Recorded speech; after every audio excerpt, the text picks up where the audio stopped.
Welcome back, everyone. It's a Tier 5 game on Fjords. I'm once again in my trusty T49. And here we're going to, once again, see the ridiculous power of the T49 being demonstrated. Though there are going to be some interesting moments in this particular battle. So to start, as I usually do with my T49, I'm heading north. Big field full of bushes is T49 turf up here. Plus, usually the tanks that push their way around the north side here are usually much more lightly armored, and therefore much easier for the T49 to damage. And there's a really good spot. You've probably seen me use it before at some other Fjord T49 replays, but a really good spot right up here for a T49, and it's right behind this bush, at least to start. Now, so you got a bush here, you got trees on your left. You also got some bushes behind you, and you also have a ridgeline on your right. And the ridgeline on your right blocks your line of sight, but also blocks enemy line of sight from the typical fighting that occurs sort of around the DE 6 and 7 ridge. So it's good. So it's actually a good spot. You can sit here and look straight into the northern gap here. And anything that wants to come out of there is going to have to drive through your gun. Now, of course, the thing to remember is, if you shoot your gun from behind the bush, you reduce its camo value significantly. So it's usually best to back away. However, this particular ambush spot has many layers of bushes in front of it. There we go. First enemy has already been snagged. Very dangerous. A T49 getting 2 solid hits on him so that to reduce his utility. And as I think, from this spot right here, you can easily ambush anyone in the north side. Now, in this case, my team is going to try and push it. We got an HG-76, a Stug, and there's also a Crusader who's going to join them in a charge up there to take on a seemingly lone and helpless T49. But it's really early in the match. He's really fast. He got up there all by himself. But there are other slower tanks that are probably following him. But upon seeing all three of them going up, I'm going to say, fine. I will start advancing to see if I can help them out at all. And that's when the slow tanks start showing up. Lecto hit there. And a stock B1. Well, stock B1 only is a threat to me, of course, because everything's a threat to the T49. Alright, they get the enemy T49, but they're already down 2 tanks. The Crusader's trying very hard to do battle here. Pop up, see the Electros coming around. Bam, get him once, start to back away. Nope, he's not trying to engage, give him another shot. Try to get the finishing blow. Nope, just miss him. VK and a B1 and a medium 3, and the Crusader gets the Electo just before he gets blown apart. Knowing all too well I am no match for 3 tanks, I turn around and run for the hills here. That's about T49. Everyone else thinks of tank destroyers as these well-armored things that can hold down a whole flank. T49 is not that tank. T49 is a strike from concealment type of tank. It's not really meant to hold ground. Here we go. So here you can see I'm going to use the 15-meter rule to get back. Let that B1 do most of the spotting and shooting, and I have no idea why I'm bouncing this B1 so much. Alright, but we're going to stay behind the second bush. Now, we're going to spot from the front one. There we go. And back away. But these are all half-blind heavy tanks. I decide I can take the chance. I'm going to sit here and just start pouring shells into these 3 enemy tanks. And this is the T49 at its best element. Just using its powerful gun to just pound on vulnerable targets. Using its sheer DPM to just reduce them to nothing in seconds. Now, of course, now there's so many wrecks piled up in this that I'm actually have a hard time hitting my targets. There we go. B1's nearly out. Oop, that was the wreck. Got the medium by accident. That's alright. He needed to die anyways. Oh, just misses both of them. Put no into medium. See the B1 coming around. Miss him. Slightly derpy T49 gun. Yay, I hit his track. That's all I needed to do. There we go. Okay, B1's out. And medium 3 finally spots me. Just in time to put a shot in, damage my track, and then be blown up. I do some evasive maneuvers anyways, because there is a whole bunch of artillery point blank. There's 3 of them. Now, while we were busy pouring shells in those guys, guess what happened to the rest of the team? That's right. Me, this B1, and this B1 are the only thing left up here, and everyone who went south just got ripped apart, primarily by a Stug 3 and an AT2 that are down there. Of course, they did manage to take a lot of enemy tanks with them. It had to have been one heck of a battle, and I would like to watch at some point in the future. But for right now, I'm just zigzagging around, trying to figure out where to go with my T49 to try and help out my team. There's just not enough data left. I was so busy shooting at the other tanks that I did not witness the southern battle at all, and I don't know if the enemy advanced on the base, or are they retreating to deal with the A20? I'm just not sure. So I'm coming over here to get a look when suddenly the Stug pops up the mini-map, and I immediately turn an arrow towards him. It's the B1 that spotted him. The Stug is probably going, nom nom, easy kill I'm going to take out. He's doing a lot of damage to the B1, and now he's no longer in the game. Sweet. Alright, well, now they know I'm up here, so I need to divert. Head off in another direction. At this point, the team seems to have noticed the fact that they've got a slight superstar on their team. No, they haven't recognized my name. These aren't like people who like to watch my videos. They've just noticed that my T49 has picked up 4 kills thanks to the help of this B1. He himself is like, and no thank you. Well, alright. Sorry, dude. I didn't see you at the time. I was busy concentrating on trying to figure out how to win the game. So they come charging this way, thinking, oh, I'll just loop around the north side of the base, take stuff out, when suddenly, surprise! And, ow, 82 tracks me. Oh, I can't afford to stay here. Oh, my gunner! No, no, no, no! Run for cover, run for cover, run for cover. Here's the downside with playing this as an elite tank, with all these extras, is that I don't have as many of the useful fixie things. And now if the gunner's wounded, I'm going to be stuck with a derpy gun for the rest of the fight. Yay! Me with only 17 rounds of ammunition to deal with all of these enemy vehicles. At least they're mostly low-tier artillery. They only take a couple shots each to kill off. So I'm going to very carefully withdraw, trying to keep that rock between me and the AT-2's last known position.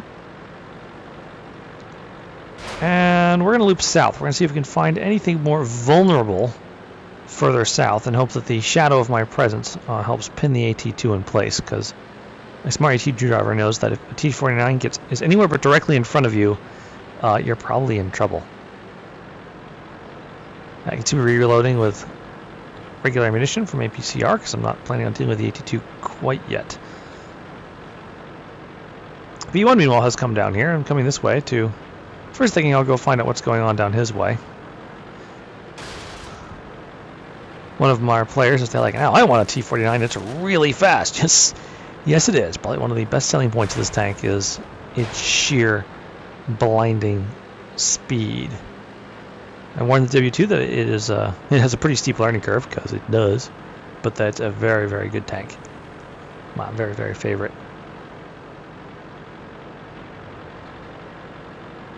As you can see, one of the B1s, the one that's already dead, is pointing out, yeah, it's probably the best tank in the game. I can't argue with that. I love this thing. It's wonderful. So I'm going to come around the south to the heavy tank battle. Oh, there's quite a fight down here. I almost got myself stuck on the rock. I'm glad that there turned out to be no one here to deal with me. And suddenly the AT-2 is spotted advancing on the M7 with artillery and close support. The M7 fortunately takes out the biggest threat. The AT-2 is just blown to smithereens. And at that moment, this moment right here is when I said, all right, guess what? This game is good. We got this game. We got this game. Even with the dead gunner, I'm pretty sure I can handle this one. So you see the Su-5 is up there. He's staying safe because, yep, one of his friends' artillery is going to blow our last artillery away. So now the Su-5 can be seen advancing on the cap circle. And I say to myself, all right, well, artillery seems to be by itself, quite vulnerable. Undoubtedly facing away from me because he was rolling towards our cap. Let's just go and kill him. Now, let's see. Not quite sure how fast the Su-5 is, but one thing is sure, it's not as fast as I am. Oh, there he is. Permission to engage. Yep, even damage, still get good hits. Well, not always. Hello, goodbye. Alright, immediately having killed him, I scrambled a piece of already safe cover. Right here. Give it several seconds while I vanish off the mini-map. And then turn around and go back the way I came. To try and confuse him about my exact direction. At this moment, the B1 suddenly announced to me, dude, I'm scouting! And I said to myself, alright, well, if he's going to go and sacrifice his tank, I should try and make something good come out of it. He's only got 18 hit points after all. He's not going to last against anything. The good news is the enemy Crusader was last seen sitting in their base. It looks like he's AFK, or botting or something. Oh, and it seems the B1 has found the other Su-5. And I don't have a shot from right here. The B1 can be heard engaging, and the Su-5 gets him. Oh well. You found this artillery? Penetration. I just reduced to an easy one shot. Where'd he go? That hit a building. Ah, that missed. Silly dead gunner. And oh, that got me spotted. Alright, we're gonna try a quick shot at this Crusader. And miss because of derpy gunner. Poor guy's got a concussion. And now I'm getting out of here because, yep, there comes the artillery fire. Run away. Alright, try and make it look like while I'm still on radar, like I'm thinking about looping south and then turn around, head north. The best concealed approach to the enemy base is actually from the north. Lots of bushes there. Lots and lots of ways to approach quietly. And from over there, I'm sure I can sneak up on the Crusader, spot him without being spotted, and then take him out without the other team knowing exactly where I am.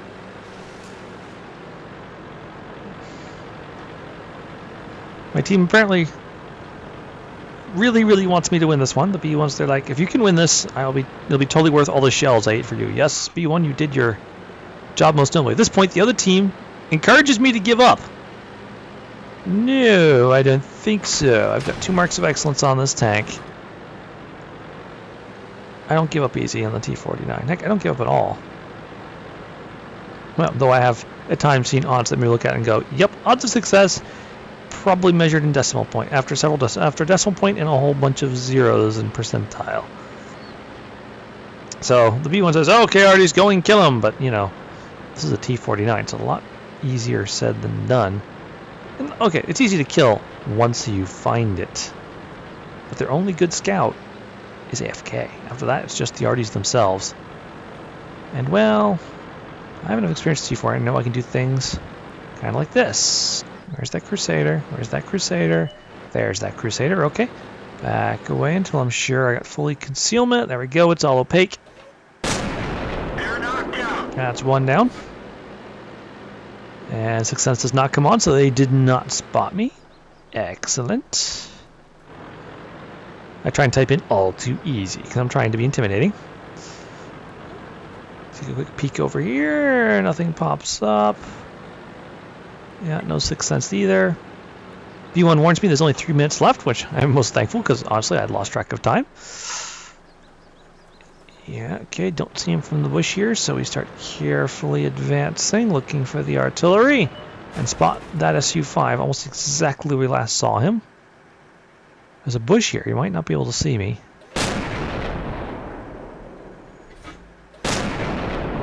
Nope, he couldn't see me. Alright, just 1 to go, and I'm guessing that Lorraine is down on the Artie Peninsula down here. So I'm just going to scoot right over here to where I can look over the back of it and see if I can shoot him down. This was like a likely bush. Oops, went through it, and oh, there he is. Derpy gunner. Oh, just missed him. Oh shoot, he's below the horizon line. Alright, no particular choice here. He's safe and he's aiming, so I need to get moving so that he cannot easily hit me. You can see me zigzagging here in an effort to make hitting me as difficult a job as possible. At this point I was like, hey, you know what? I think I make it to the cap circle with about 90 seconds left. I can cap it out. And I race onto the cap circle. And I pick a nice random spot somewhere near one of the edges. Yeah, this'll do. And I'm going to wait for his inevitable charge, right? Right, yeah, that sounds like a good plan. Oh, yeah, he's trying to randomly shell the cap, hoping that he'll just happen to blow me up. And then I actually have a chance to catch my breath and think and look some more. And I'm looking, and I'm saying, time left on cap, take me another minute 5. Time left in game, less than 1 minute. Wait a second. That's not good. Oop, okay, artillery shell landed right there. You probably will not shoot the exact same place twice in a row, so I'll just move right there. But really, what's the point? It's clear he's willing to blind fire until either he accidentally wins the game or we end up drawing it. Alright, there's 30 seconds left in the game. It's going to take me too long to cap, so I'm just going to have to go and kill him. Charge!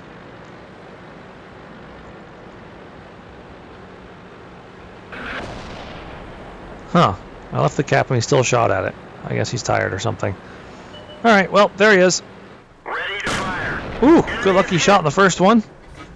And Enemy armor is destroyed. sweet, Radley-Walters medal. Wow. Gotta love the T49. Speed, excellent gun, and very, very high stealth make for a ridiculous carrying platform for anyone with the skill to recognize when to take the risks of being exposed and when it's just best to sit back, hide, and blaze away like a little tiny deadly machine gun. Anyways, I hope you all enjoyed that one. Good game, and good night. So just real quick, guys, here's the stats from that last battle. Mastery Badge, those are really hard to get in the T49. Pascucci's, Radley-Walters, Top Gun, High Caliber. You can see the gargantuan list of targets I had to take out. Doing no spotting damage, but getting 2,225 standard damage, which, although pretty impressive, is still nowhere near my current all-time high of 2,877. But still, very exciting match. Moving on to the next screen, you can see that most of the damage done on my team was actually between myself and a single BDR. After that, the damage totals drop off pretty steeply. There's an A20 who did 319 damage. And yeah, special people did close to 300 or 200 or completely nothing. Matter of fact, that poor guy, you can see him, part of the platoon, Belmonzga from Tomato, got no damage in whatsoever. But he, by being an excellent bullet shield, he enabled me to help win the match. Other team, actually, you can see a similar phenomenon. AT2 does almost 2,000 damage. Stug gets 816 damage, and then the drop off is really, really steep again. So I think in this case, just a couple players, either being aces or having ace games or whatever, were really the ones who shaped the match. The unlucky AT2 taken out by our M7. I think that might have been one of the very few shots the M7 landed because it only did 164 damage. But in my opinion, killing that AT2 is what enabled me to then turn around and carry the game from the rest of the way.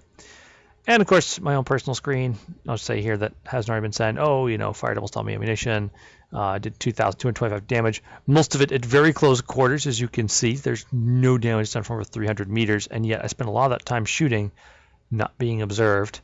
Took 3 hits, all of which penned T49. Traveled 7.61 kilometers, which I think is very close to my all-time high in distance traveled in a single match in the T49. So again, I hope you all enjoyed that match. Good game and good night.